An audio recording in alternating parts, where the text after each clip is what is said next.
এখানে আপনার আমি যার কাছে শুনছি ওনার বড় ভাইয়ের ঘটনা এটা। তো ওনার বড় ভাইয়ের ফ্যামিলিতে ভাইয়া কোনো বাচ্চা হচ্ছিল না ওনার ভাবির। তো যার জন্য ওনারা অনেক হুজুর বা অনেক তাবিজ এগুলা মানে ইউজ করে যা মানে তার জন্য সুফল পায়, কিন্তু কোনোভাবেই তাদের কোনো বাচ্চা হচ্ছিল না। যার জন্য এক পর্যায়ে দেখা যায় যে তার ভাবির প্রতি তার ভাইয়ের ফ্যামিলি থেকে একটা অত্যাচার চলে আসে, যে গ্রামে ভাইয়া বাচ্চা না হলে মহিলাকে যেরকম অপবাদ দেওয়া হয় সেরকম অপবাদ দেওয়া হচ্ছিল। তো এক পর্যায়ে এটা ভাই একটু মাত্রা অতিরিক্ত হয়ে যায়, যার ফলে সে এক পর্যায়ে চেষ্টা করে সুইসাইড করার জন্য। তো সে একবার ফুললি ডিসিশন নিয়ে নেয় যে সে সুইসাইড করবে। তো এক রাতে সে রাত 1টা কি 1:30 এরকম একটা টাইমে সে একটা রশি নিয়ে পাশের বাগানে চলে যায় সুইসাইড করবে। তো ওখানে একটা কাঁঠাল গাছে সে সুতাটা লাগাইয়া মানে সে সুইসাইড করার জন্য প্রিপেয়ার একটা টুল নিয়ে গেছে। ঠিক সেই মুহূর্তে বাগান থেকে একটা মহিলা চলে আসে। মহিলাটাকে সে কখনো দেখে নাই, কিন্তু মহিলার কোলে একটা বাচ্চাটা মেবি 1 দিন কি 2 দিন বয়স, এরকম একটা বয়স হবে।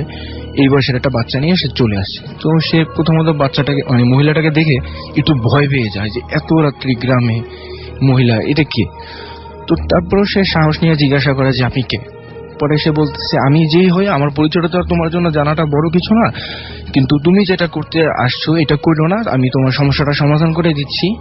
আমার কোলে যে বাচ্চাটা দেখছো এই বাচ্চাটা তোমার কিছুদিন পরে তোমার গর্ভে আসবে। এই কথাটা শুনে মহিলা একটু ভিড়কে যায় যে এটা কোন ধরনের কথা হলো এটা। পরে পরে সে বলতেছে যে এই বাচ্চাটা কার? পরে বলতেছে বাচ্চাটা যারই হোক তুমি বাসায় ফিরে যাও, ফিরে যেয়ে স্বাভাবিকভাবে ঘর সংসার করো, কিছুদিন পরে এই বাচ্চাটা তোমার গর্ভে আসবে। তো মহিলাটা ভাইয়া ভয়ে সেন্সলেস হয়ে যায়। ওখানে সেন্সলেস হয়ে যাওয়ার পর তাকে বাসায় নিয়ে যাওয়া হয়। তো সে যখন জ্ঞান ফেরে তার ওই জিনিসটা সে একটু মনে বিশ্বাস রাখে, যেহেতু তার আসলে জীবনের সব শেষ মুহূর্তে সে চলে গেছিল। তো চিন্তা করলো আমি এইবার এইটা বিশ্বাস করে দেখি কি হয়। তো ভাইয়া স্বাভাবিকভাবে সে সংসার করতে শুরু করে এবং কিছুদিনের মধ্যেই সে সন্তান সম্ভব হয়ে যায়। তো তখন ফ্যামিলিতে একটা আনন্দের জোয়ার থাকে যে আমাদের এতদিনের একটা মানে অপবাদ সেটা মুছে যাচ্ছে, আমাদের ঘরে অতিথি আসতেছে। তো ভাইয়া স্বাভাবিকভাবে যখন বাচ্চাটা পৃথিবীতে আসলো সবাই আনন্দে তো উত্তাল, কিন্তু যিনি বাচ্চার মা তিনি অবাক হয়ে গেলেন যে এটা সেই বাচ্চা যে বাচ্চাটাকে সে অনেকদিন আগে বাগানে দেখেছিলেন। অনেকদিন আগে বাগানে দেখেছিলেন। এখন সবার মনে আনন্দের এতটা উল্লাস ছিল যে সবাই যে তাদের ফ্যামিলিগত ভাবে তাদের যেরকম শারীরিক গঠন বা গায়ের বর্ণ ওই রকম কোনো বাচ্চা এটা নয়।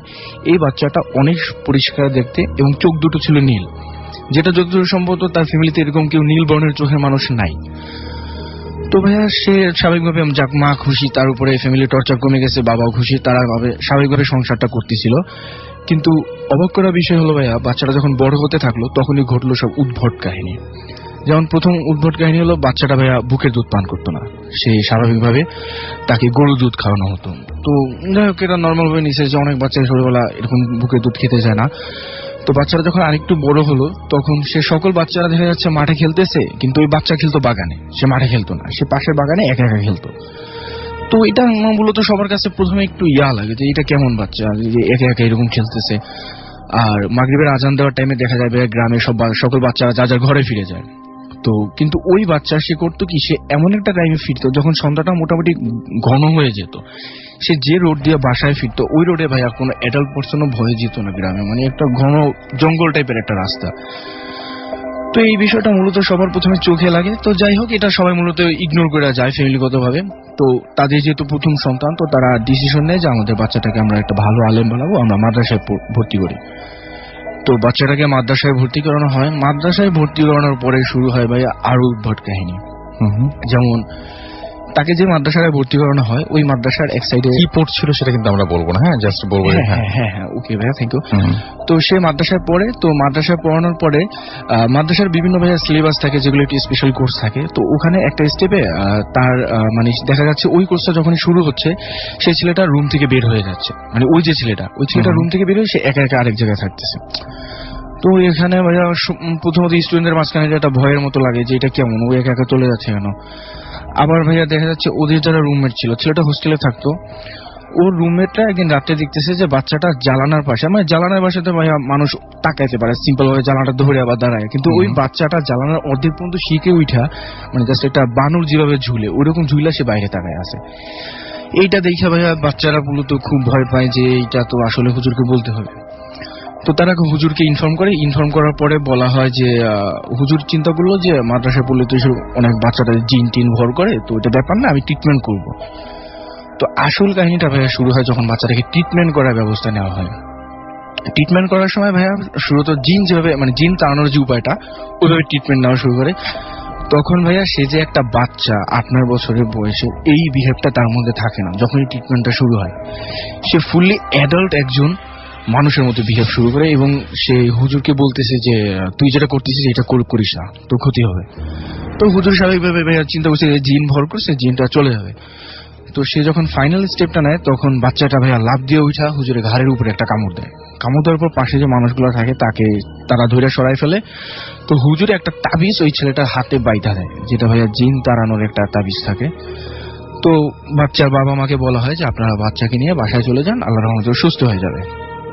তো ভাইয়া যখনই তাবিজটা হাতে বেঁধে দেয় বাচ্চার প্রচন্ড জ্বর আসে। জ্বর আসার ফলে ভাইয়া ওকে যে রুমে রাখা হয়, পরদিন সকালে ওর কাছে কেউ ঘুমায় নাই। তো পরদিন সকালে বাচ্চাটাকে দেখতে যায়, যাওয়ার পরে দেখতেছে ভাই বাচ্চাটা বাসায় নেই। তো এদিকে তো ফ্যামিলি কান্নাকাটি শুরু করে দিছে। যাই হোক, ওই দিন রাত্রে বাচ্চার মাকে স্বপ্নে ওই মহিলাটা বলতেছে যে আমি তোকে দিছিলাম আমার ছেলেকে তোর কাছে লালন পালন করতে, তুই ভালোভাবে এটাকে রাখবি, কিন্তু তোকে আমি যা নিষেধ করলাম তুই সেইটাই করলি, তুই আমার ছেলেকে তাড়াইলি, তো আমি তোদের ভালো কোনোদিন হতে দিব না এবং এটার ফলাফল তুই পাবি। তো এটা শোনার পর ভাইয়া কিছুদিন পরে মহিলা তো ভীত হয়ে থাকে, কিন্তু দেখা যাচ্ছে যে বাচ্চাটা কি হলো? বাচ্চাটা ভাইয়া ওই যে তাবিজ দেওয়ার পর ওই পরদিন রুমে আর তাকে মানে সকালবেলা পাওয়া যায় না। সে ভাইয়া মানে ভ্যানিশ বলতে পারেন বা চলে গেল বা এরকম কিছু, বাচ্চাটাকে আর পাওয়া যায় না। তো মূলত ভাইয়া এখানে বিষয়টা ছিল সম্ভবত যে আমি সেটা শেষে বলছি। তো ছেলে মানে ওই বাচ্চার যে বাবা, ওই বাবাকে কিছুদিন পরে পুকুর পাড়ে সাপে কামড় দেওয়ার পর ভাইয়া বাচ্চার বাবা মারা যাওয়ার কিছুদিন পরে দেখা যায় বাচ্চার যে মা থাকে উনি পাগল হয়ে যায়। পাগল হয়ে যাওয়ার পরে ওনাকে ভাইয়া ওনার বাবার বাড়ি পাঠিয়ে দেওয়া হয়। এভাবে ওই ফ্যামিলিটা ভাইয়া ভ্যানিশ হয়ে যায়। তো আবার স্টোরিটা শোনা হচ্ছে ওই যে লোকটা মারা গেল তার ছোট ভাইয়ের কাছ থেকে। তো সে আমাকে যেটা বলল যে আসলে পুরো বিষয়টা ছিল এমন যে ওই বাচ্চাটাই ছিল একটা জিনের বাচ্চা, যে বাচ্চাটাকে আসলে ওই জিনটা ছিল অনেক বয়স্ক একটা জিন, যার ফলে সে চাচ্ছিল যে এই বাচ্চাটা কোনো মানুষের ঘরে ভালোভাবে বড় হোক, বড় হওয়ার পরে সে স্বাভাবিকভাবে জীবনযাপন করুক। কিন্তু ওই যে হুজুর স্টেপ নিছে ভাইয়া জিন তাড়ানোর, কিন্তু অ্যাকচুয়ালি তো ভাইয়া ওই বাচ্চাটাই ছিল জিন। সো তাকে ডাইরেক্ট তাড়ানোর যে পদক্ষেপটা নেওয়া হয় এর ফলে বাচ্চাটা চলে যায়। আর ওই যে মহিলা মূলত ওই ছিল জিনের, ওই বাচ্চাটার মা, ওই মা এদের প্রতি একটা প্রতিশোধ নেয় ভাইয়া। এই ছিল আমার স্টোরি। ওকে, আপনাকে অনেক ধন্যবাদ। আমি 2009 সালের ঘটনা। আমাকে তখন মৌলভীবাজারে পোস্টিং দেওয়া হয়। তো কিছুদিন হোটেলে থাকার পরে আমি একটা বাসা খুঁজে পাই। বাসাটা হচ্ছে আপনার শহরের আপনার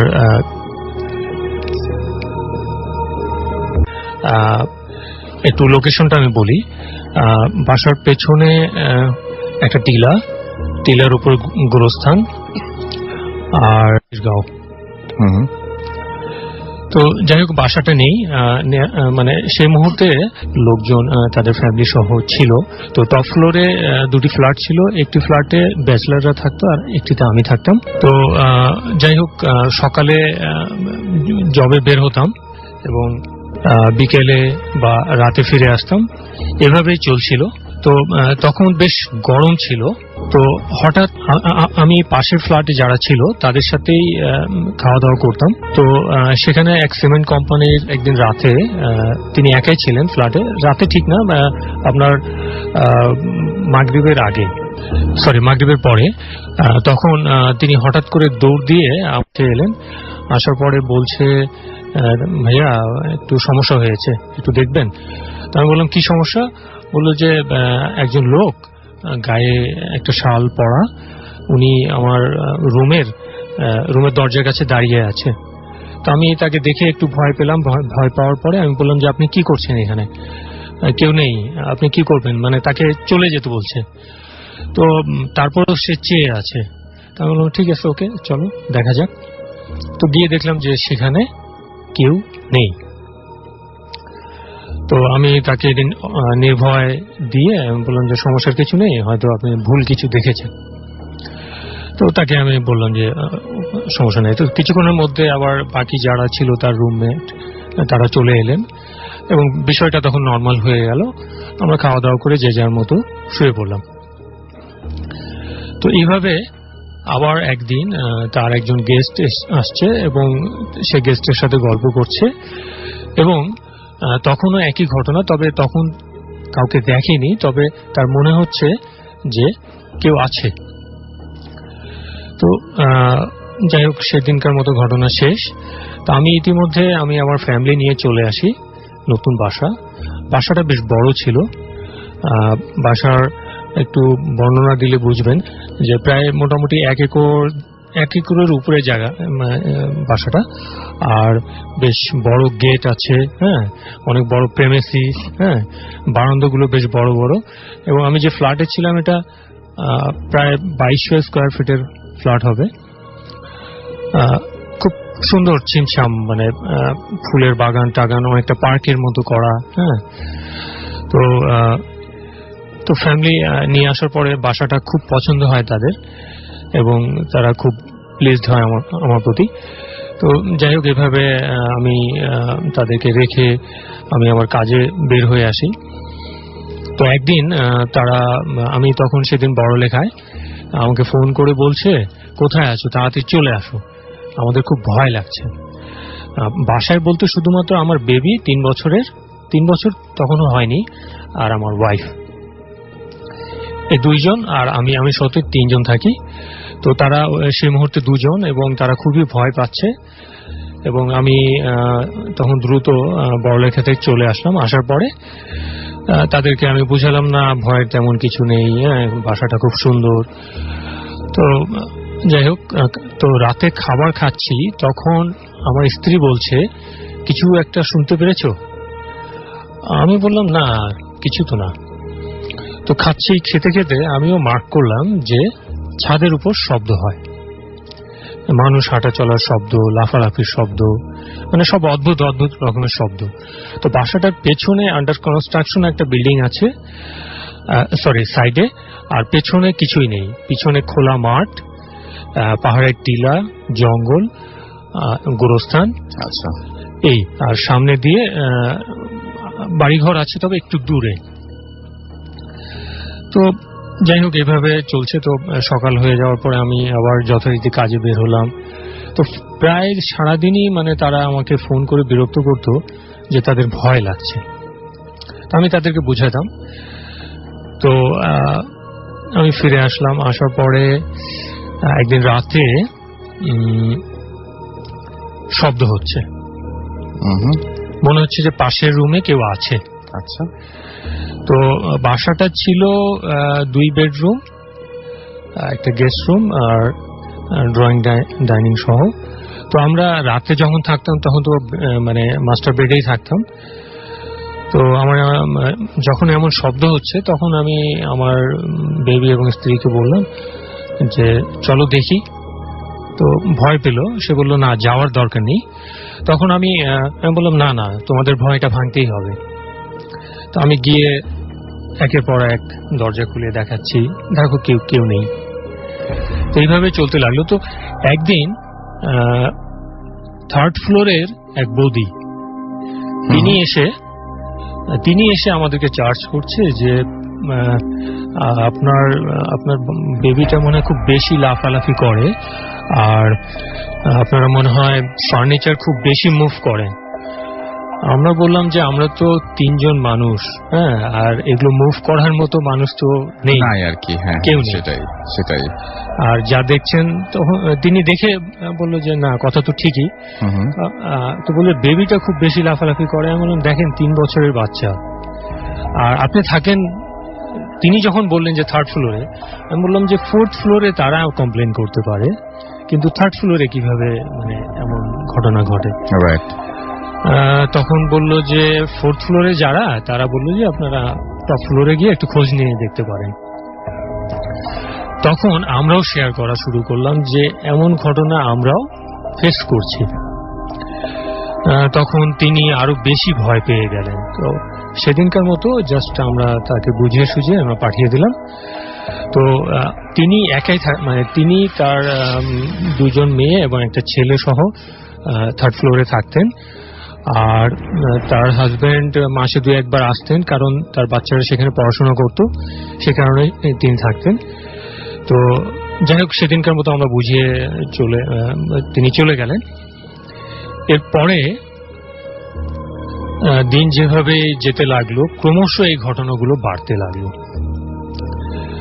একদিন রাতে শুয়ে আছি, মনে হচ্ছে ওয়াশরুমে কেউ শাওয়ার ছেড়ে দিয়েছে। হঠাৎ করে মানে এই অবস্থায় এখন মানে কি ব্যাপার, তখন দেখলাম যে আমরা তো সবাই একই রুমে, জি, তো শব্দ কেন? তো খুলে দেখি যে কোনো কিছুই নেই, কোনো পানি টানি কিচ্ছু নেই, মানে শুকনো, যেভাবে ছেড়ে দিয়েছিলাম ঠিক সেভাবে। তো যাই হোক, শুয়ে পড়লাম। শুয়ে পড়ার পরে খাটের কোনায়, একদিন খাটের কোনায় বাচ্চার শব্দ শুনছি, আমি একা কোনায়, কিন্তু আচ্ছা, মানে বাইরে থেকে বা দূর থেকে ভেসে আসছে এমন কিছু না। তো আমি খাটের নিচে দেখার চেষ্টা করলাম, কিছুই দেখা গেল না। তো বিষয়টা আমার স্ত্রীর সাথে শেয়ার করলাম। তখন আসলে সে একটু বেশি ভেঙে পড়েছিল।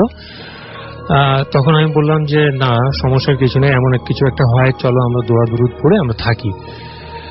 তো এভাবে থাকতে লাগলাম। তো একদিন সেদিন রাতেই রান্নাঘরে শব্দ হচ্ছে, কেউ রান্না করছে, রান্না করলে যে ধরনের শব্দ হয়, এবং মাছ ভাজার শব্দ আসছে।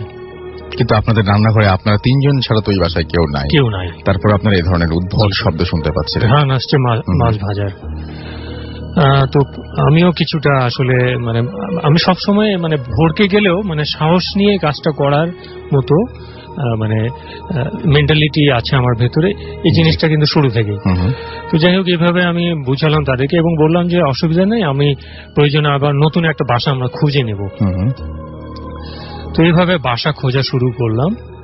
তো ক্রমশ এই ঘটনা ঘটতে লাগলো।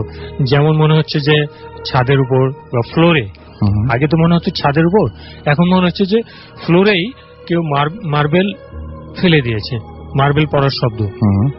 আবার কখনো মনে হচ্ছে যে আলমারি খুলছে, আবার কখনো মনে হচ্ছে যে বুট পরে কেউ হাঁটছে, আর ম্যাক্সিমাম সময় ওই ফার্নিচার সরানোর শব্দ, এই শব্দগুলো পাওয়া যেত। আবার একদিন এমন এক ধরনের শব্দ শোনা যাচ্ছে, মনে হচ্ছে যে মানে ঝগড়া হচ্ছে, কিন্তু ঝগড়ার শব্দ শোনা যাচ্ছে না, জিনিসপত্র আছড়ানোর শব্দ শোনা যাচ্ছে, এমনকি গ্লাস ভাঙার শব্দ। মানে ক্রমশ মানে এই ঘটনাগুলো ঘটতে লাগলো। তো মানে এমন অবস্থা যে মানে রাতে কয়েকবার করে উঠে আমাকে চেক করতে হচ্ছে, আচ্ছা, যে পাশের রুমে কেউ আছে কিনা। এইভাবে চলতে লাগলো, আর আমরা বাসা খোঁজা শুরু করলাম। কিন্তু মনের মতো আসলে বাসা তো হুট করে চেঞ্জ করা যায় না। তো তার এক পর্যায়ে ব্যাচেলাররা সবাই চলে গেল। তখন আর কোনো মানে সেই বিল্ডিং এ আর কোনো ফ্ল্যাট খালি ছিল না। তখন চিন্তা করলাম যে অন্ততপক্ষে চেঞ্জ করে ও পাশে চলে যাই। তো কেয়ারটেকারকে বলে চলে গেলাম, কিন্তু চলে যাওয়ার পরও কোনো লাভ হয়নি, সেম একই ঘটনাগুলো ঘটছে। তো একদিন কৌশলে কেয়ারটেকারকে বললাম যে তুমি একটু চাবিটা দাও, মানে আমাদের ছাদে যেতে হবে। তো কেয়ারটেকার কিছুতেই মানলো না।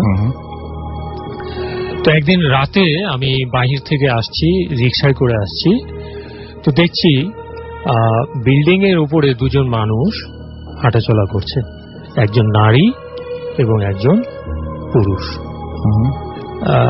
নারীর অবয়বটা ঠিক বেশ স্লিম, এবং পুরুষ যিনি কিছুটা মেদবহুল। তো আমি এসে কেয়ারটেকারকে চার্জ করলাম যে কি ব্যাপার, ছাদে 2 জন মানুষকে দেখলাম। তখন বললো যে বাড়িওয়ালা লন্ডন থেকে আসছে, তিনি হয়তো ছাদে গিয়েছেন। তো যাক, আমি সেটা শুনে স্বাভাবিকভাবেই নিলাম। তো যাই হোক, আবার বাড়িওয়ালা যখন চলে গেল লন্ডন, তখন আমি আবার আরেকদিন সেম একই ঘটনা দেখলাম, যে ছাদের উপর 2 জন মানুষ হাঁটাহাঁটি করছে, তবে দূর থেকে, তো মানে চেহারা দেখা যাচ্ছে না, ঠিক এরকম। তখন চার্জ করলাম, তখন বাড়ি এলাম, কেয়ারটেকার বলছে যে না এটা হয়তো এটা আপনার ভুল, আপনার মনের ভুল, আপনি ভুল দেখেছেন এটা বলছেন উনি। তখন এই বিষয়টা আমি একটু শেয়ার করা শুরু করলাম বাইরেও। তো বাইরের লোকজন বলছে যে আসলে বাসাটা ভালো না। আচ্ছা, ফাইনালি আপনার সাথে কি হলো সেটা তো আমরা চলে যাই। জি। তো এইভাবে মানে আমি একদিন তো গুরুস্থানের ওদিক দিয়ে আসছি রাতের বেলা। আসলে সেদিন কোনো রিক্সা পাওয়া যাচ্ছিল না, তো আমি একাই হেঁটে হেঁটে আসছি।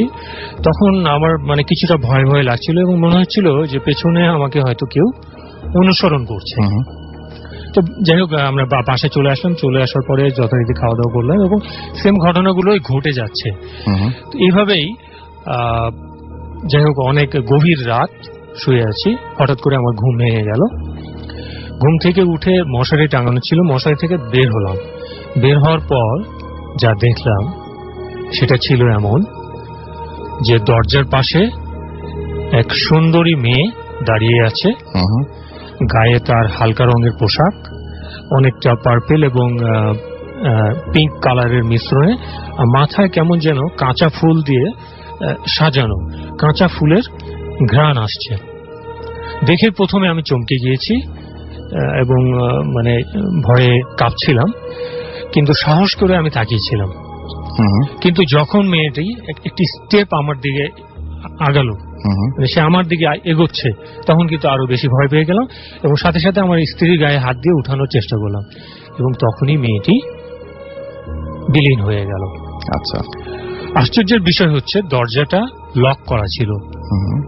তখন আমি আমার স্ত্রীকে ডেকে ঘটনাটি বললাম। তখন স্ত্রী সে আরো বেশি ভয় পেয়ে গেল এবং বললো যে যত দ্রুত পারো ওই বাসাটা ছেড়ে দাও। আমি বললাম ঠিক আছে, আমি বাসা ছেড়ে দিচ্ছি। ঘটনাটা ঘটে আর কি আমার মেজনার মেয়ের সাথে, আমার আর কি খালামণি। তো আমার খালামণি একটু জিনের দোষ ছিল, মাঝরাতে ভয় পাইত। তো যখন ওরা মাস্টার পরীক্ষা চলছিল, মাস্টার্স পরীক্ষা, তো উনি জানলার পাশে বসে বসে পড়ছিল। তো হঠাৎ করে উনি আর কি নুপুরের আওয়াজ পায়। তো নুপুরের আওয়াজ পাওয়ার পর জানলা দিয়ে আর কি বাইরে চোখ চলে যায়। তো বাইরে দেখে যে দুইটা পা, শুধু পা দেখা যাচ্ছে, মানে নুপুর পরে আর কি নাচতেছে। তো এটা দেখার পর খালামণি অনেক মানে ভয় পায়।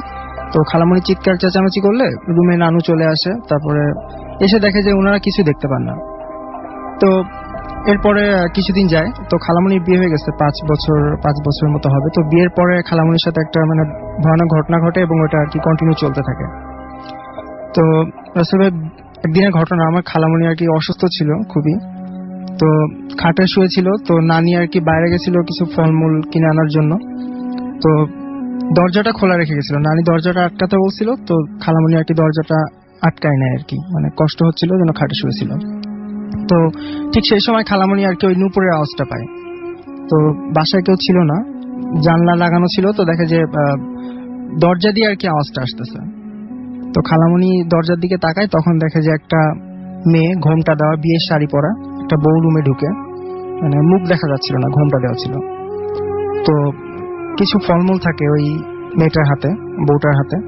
আরেক হাতে ছিল একটা দা, এটা খুব আশ্চর্যজনক একটা বিষয়, আরেক হাতে ছিল একটা দা। তো খালামণি পাশে এসে বসে, মেয়েটা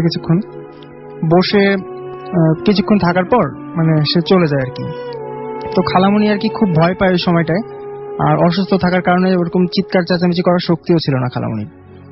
তো পরে আর কি যখন নানু বাসা আসে, সবাইকে খালামণি ঘটনাটা খুলে বলে। তো খালামণিকে একটা হুজুরের কাছে নিয়ে যাওয়া হয়। তো হুজুর বলেছে যে একটু খালামণির পেছনে একটা মানে জিন আছে, ভালো জিন, সে কোনো ক্ষতি করবে না খালামণির, কিন্তু যদি আর কি টানানোর চেষ্টা করা হয় তাহলে আর কি মানে প্রবলেম হবে। তো এরপরে থেকে খালামণির মাঝরাতে ঘুম ভেঙে যাইতো যখন নুপুরের আওয়াজ পাইতো, এবং জানলা যদি খোলা থাকতো তাহলে দেখতো যে জানলা দিয়ে আর কি ওই ঘুমটা দেওয়া বউটা খালামণিকে দেখতেছে, আরেক হাত দিয়ে দাটা উঁচু করে দেখাইতো। আর যখন জানলা লাগানো থাকতো তো দরজায় ওই বউটা নক করতো এসে, যদি খালামণি দরজা খুলতো তাহলে বউটাকে দেখতে পাইতো, ঘোমটা দেওয়া থাকতো, মুখটা দেখা যাইতো না। আর যদি অন্য কেউ দরজা খুলতো তাহলে মানে কিছুই দেখতে পাইতো না। তো এইভাবে মাসখানেক যাওয়ার পর খালামণি আর কি মানসিক মানে একটা সমস্যায় পড়ে, মানে এটা বারবার কন্টিনিউ চলার কারণে খালামণি একটা ভয়, মানে অন্যরকম একটা মানে মনের ভিতরে একটা ভয় থেকে যায় তার, একটা মানে সমস্যার মধ্যে পড়ে, প্রায় পাগল হয়ে যাওয়ার মতো অবস্থা হয়। তো প্রায় মাসখানেক পরে ওই জিনরূপী বউটা আর কি আসা বন্ধ করে দেয় এক সময়। তো ওর পর থেকে আর কি আসে না, তো সমস্যা হয় না। এই ছিল আর কি মানে আপনার ঘটনা। থ্যাংক ইউ ভেরি মাচ আপনার ঘটনার জন্য, আপনাকে অনেক অনেক অনেক অনেক ধন্যবাদ। আমি যে ঘটনাটি আপনাদের সাথে শেয়ার করতে চাচ্ছি সেটা হচ্ছে আমার জব রিলেটেড। আমার চাকরির ক্ষেত্রে আমাকে একটা বারবার খুলনা যাওয়া আসা করা লাগতো। সেখানে আমি গিয়ে একটা হোটেলে থাকতাম সব সময়, কিন্তু যার কাছে আমার যাওয়া লাগতো সেখানে উনি একদিন আমাকে বললো যে ভাইয়া আপনি হোটেলে থাকবেন কেন, চলেন আমার সাথে আমার বাসায় চলেন। ঠিক যে কথা সে কাজ, আমি ওনার সাথে ওনার বাসায় চলে গেলাম। বাসায় যাওয়ার পরে উনি ওনার সাথে কোনো একটা টপিকস নিয়ে কথা বলতে বলতে একটা সময় কোমায় যাওয়ার একটা কথা আসে। দেন উনি আমাকে বললো যে ওনার একজন কাজিন, খুব কাছের একজন কাজিন, উনি দীর্ঘ অনেক বছর কোমায় ছিলেন। তা আমি ওনার কাছে একটু কিউরিওসিটি নিয়ে বললাম, ভাইয়া কি হয়েছিল, কেন উনি কোমায় গিয়েছিলেন? আমি অনেকবার বললাম, উনি খুব বলতে চাচ্ছিলেন ঘটনাটা। আমার খুব রিকোয়েস্ট করার কারণে উনি ঘটনাটা আমার কাছে বলার জন্য এগ্রি হয়। দেন একটা সময় উনি বলে ওনার ওই কাজিন যে বাসায় ঘুমাতেন রাতে, ওনারা 3 ভাই একসাথে ঘুমাতেন। ওনারা মানে উনি আর ওনার মেজো ভাই খাটে ঘুমাতেন, আর ফ্লোরিং করে ওনার ছোট ভাই ঘুমাতেন।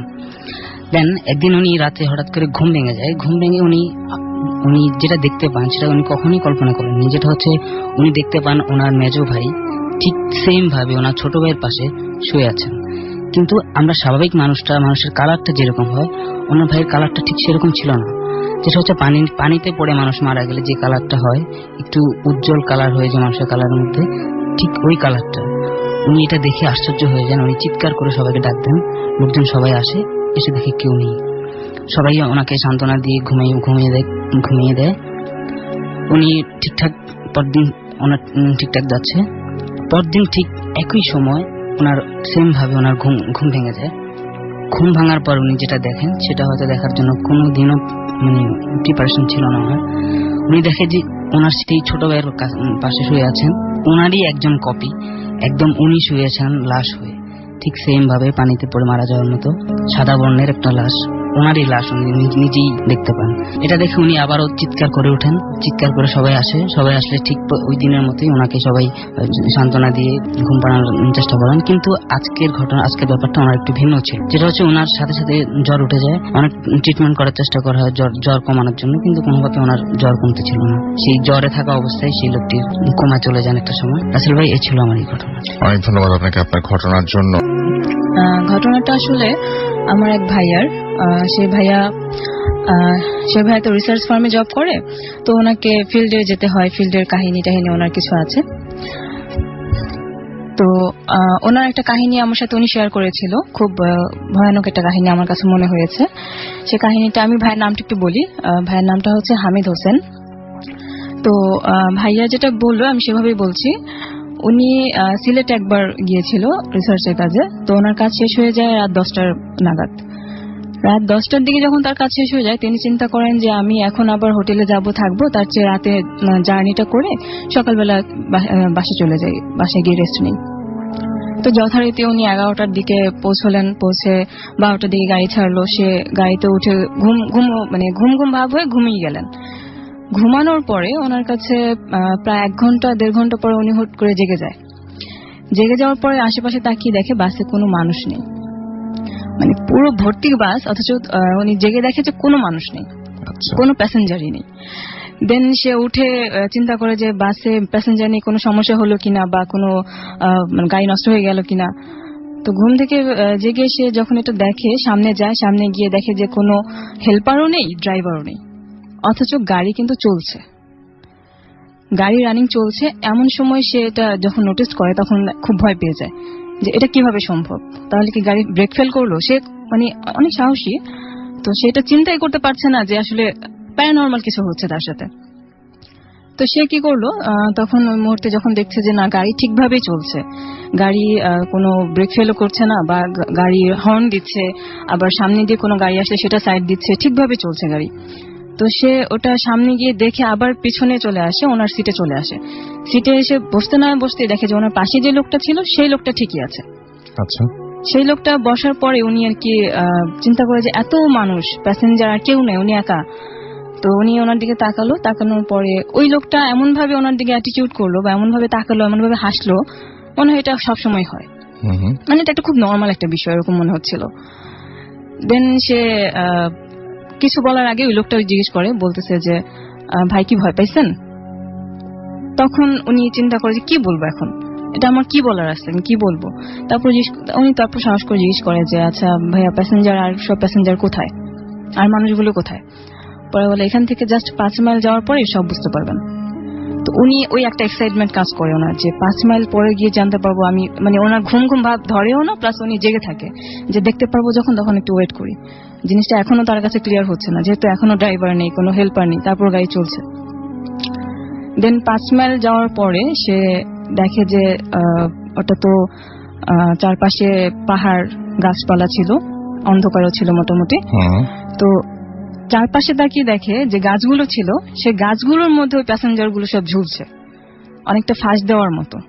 মানুষ মানে ফাঁসি দিলে যেরকম অবস্থা থাকে সেরকম ভাবে সারা শরীর এরকম সাদা হয়ে আছে, চোখ বড় বড় হয়ে আছে, জিভ বের করে আছে। এই চারপাশ দিয়ে মানে দুপাশ দিয়েই যে গাছগুলো আছে সেই গাছগুলোতে মানুষ ঝুলছে এবং রশিতেই ঝুলছে প্যাসেঞ্জার গুলো। তখন সে ওটা দেখে মানে চিন্তা করে যে আমি এটা কি দেখছি। আর এসব জিনিস কিন্তু মানুষ নোটিস করে নর্মালি কয়েক সেকেন্ড, কিন্তু উনি যেটা আমাকে বললো যে শুভ্রা আমি প্রায় 1 থেকে 1.5 মিনিট এটা জিনিসটা আমি দেখছি, গাড়ি চলছে আর আমি পাশ থেকে দেখছি। আমি তখন যে কি বলবো বা কি করবো, আমার পাশের লোকটাকে আমি কি বলবো আমি সেটাও বুঝতে পারছি না। আমি দেখলাম, দেখার পর দেখতে দেখতে আমি এই যে চোখ বন্ধ করলাম, চোখ বন্ধ করে আমার সারা জীবন আমি যত সূরা জানি সব সূরা পড়া শুরু করলাম, সূরা পড়লাম, আল্লাহর নাম নিলাম চোখ বন্ধ করতে করতে। এখন মাঝখানে একবার আমি তাকাবো যে সেই সাহসটা আমি পাচ্ছিলাম না। তারপর যাই হোক সাহস করে তাকালাম, তাকানোর পর আমি বুঝতে পারছি না যে আমি তাকিয়ে আছি না চোখ বন্ধ করে আছি। তার কারণ হচ্ছে আমি যখন তাকালাম আমি বুঝতে পারছি যে গাড়ি চলতেছে, আমি গাড়ির ভিতরে বসে আছি, কিন্তু আমি তাকানোর পরে কোনো আলো দেখলাম না। গাড়ির ভিতরে কোনো আলো নেই, গাড়ির বাইরে যে সামনে লাইট থাকে, পেছনে লাইট থাকে, তার সেখানেও কোনো আলো নেই। একদম খুব দূর দূরান্ত থেকে একদম সোডিয়াম লাইট গুলো 2-1টা দেখা যাচ্ছে, আর কিছুই বোঝা যাচ্ছে না। আচ্ছা। দেন আমি আবারও মানে চোখ বন্ধ করে আবারও সূরা পড়তে শুরু করলাম, দেখি যে আস্তে আস্তে মানুষের কথাটা শোনা যাচ্ছে, মানুষের কথাটা আস্তে আস্তে মানে 2-1টা কথা শোনাচ্ছে। হুট করে একটা মানে হোটেল, আমি হোটেলের নামও বলছি না, গাড়ির নামও আমি বললাম না। তো হোটেলের সামনে নামানোর পরে আজান দিল ফজরের। দেন সবাই মিলে নামলো, নেমে কয়েকজন নামাজ পড়লো, সেও নামাজ পড়লো।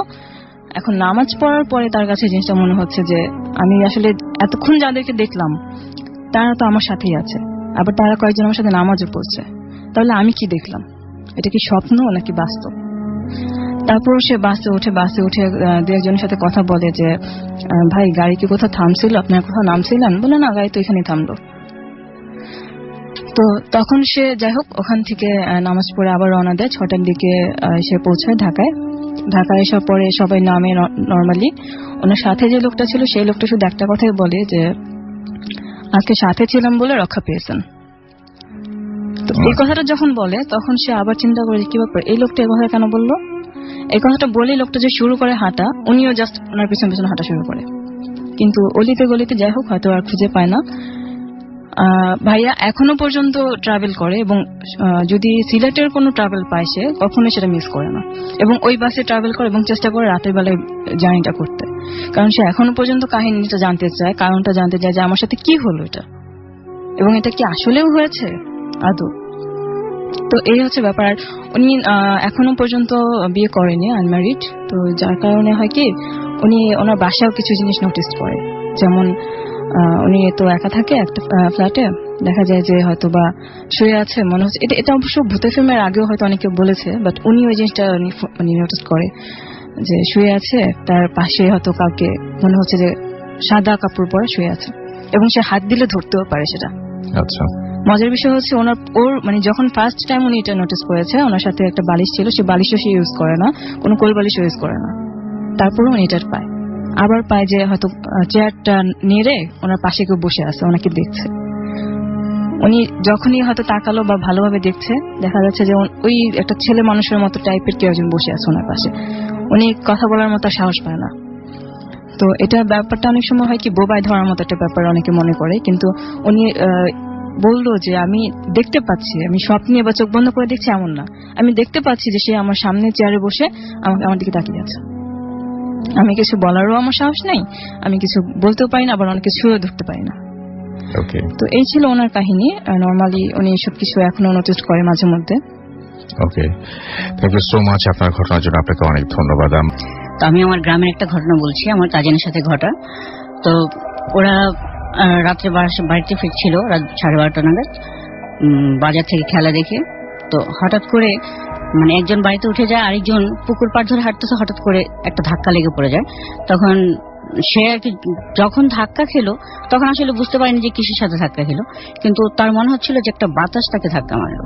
তখন সে পড়ে গিয়ে পড়ার পরেই তাকে চুবানো শুরু করেছে। তো খুব ঝাপটাঝাপটি করার পরে একসময় ওনাকে বাড়ি থেকে শব্দ পেয়ে উঠায় নিয়ে গেল বাড়িতে। তো সবাই ভাবছে যে আমার যে কাজিনটা ওর সাথে ছিল সে হয়তো এই এরকম